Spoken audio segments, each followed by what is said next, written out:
Alright guys, so in here we have a diagram of a turbine, and we have steam entering in that turbine. We have the pressure and the temperature at the entrance, and we also have the mass flow rate ratio of the exiting mass flow rate. So we have two exits, so we have inlet 1 and then exit 2 and exit 3, and we have the mass flow rate as a ratio. So 20% of the mass flow rate exits out of exit 2, so therefore 80% must exit out of exit 3. We have a few other parameters. We have the pressure and the temperature, so we should be able to get the enthalpies off both the inlet and exit 2. And then exit 3 gives us the quality of saturated vapor, so x3 would be equal to 1. And we have the pressure as 1 psi. We also have the power of this turbine as 6.8 to the 6th BTU per hour, and then the heat transfer is 5 to the 4th, 5 times 10 to the 4th BTU per hour.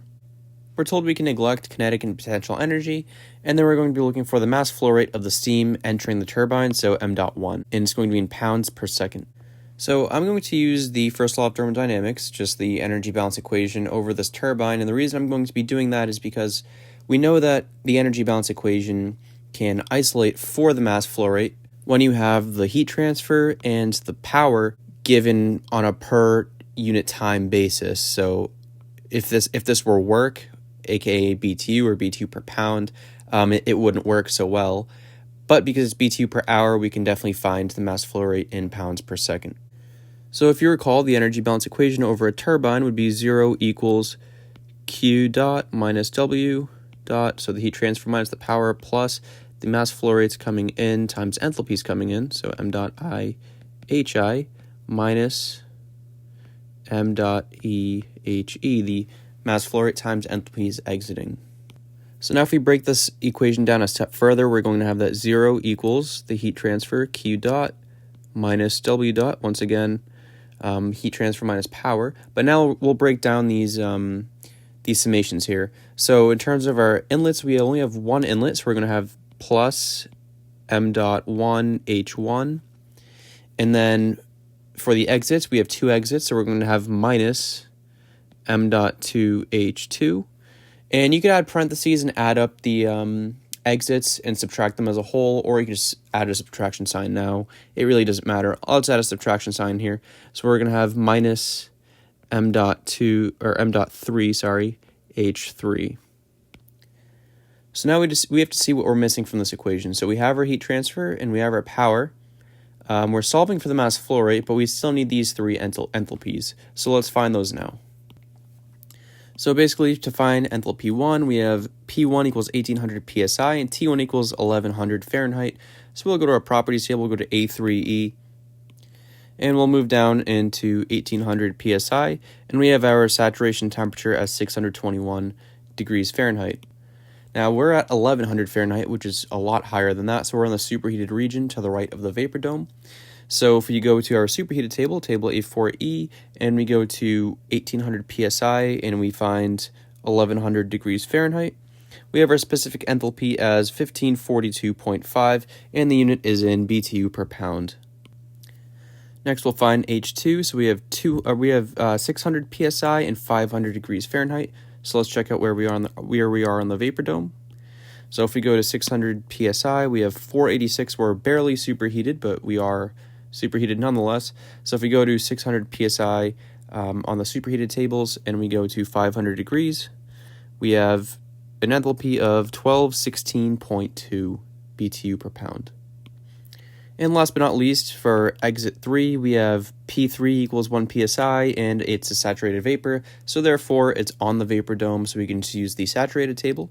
And if we go to table A3E and we move over to 1 psi, we'll have that the Hg value, the saturated vapor value, is 1105.8 BTU per pound. So now that we have all of our enthalpies, let's fill them into our energy balance equation. So we have 0 equals the heat transfer of 5 times 10 to the 4th, and that's going to be in BTU per hour. We're just going to leave things in BTU per hour for now. Later on, we'll convert because we do need the mass flow rate in pounds per second. Minus the power, which was 6.8 to the times 10 to the 6th, again BTU per hour, plus the mass flow rate, so we'll have m dot 1. We'll keep all the mass flow rates in terms of m dot 1 just because we have the relationship of the exit 2 and 3 to m dot 1.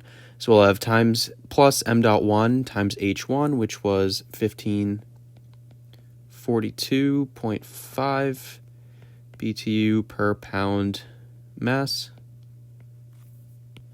And from there, I'm going to start a new line here. We're going to start subtracting. So now we're going to subtract m dot 2 h2. So we have the definition that m dot 2 equals 0.2 m dot 1. So we'll replace that with 0.2 m dot 1. And we're going to multiply that by enthalpy 2, which is 1216.2 BTU per pound mass. You can write BTU per pound or BTU per pound mass. I try to get in the habit of writing BTU per pound mass just because there's pound force and pound mass, and it can get kind of confusing. And now we need to subtract m dot 3. So if we have 20% exiting to 2, we must have 80% exiting to 3. So m dot 3 is equal to be 0.8 times m dot 1. That's your equivalent to m dot 3.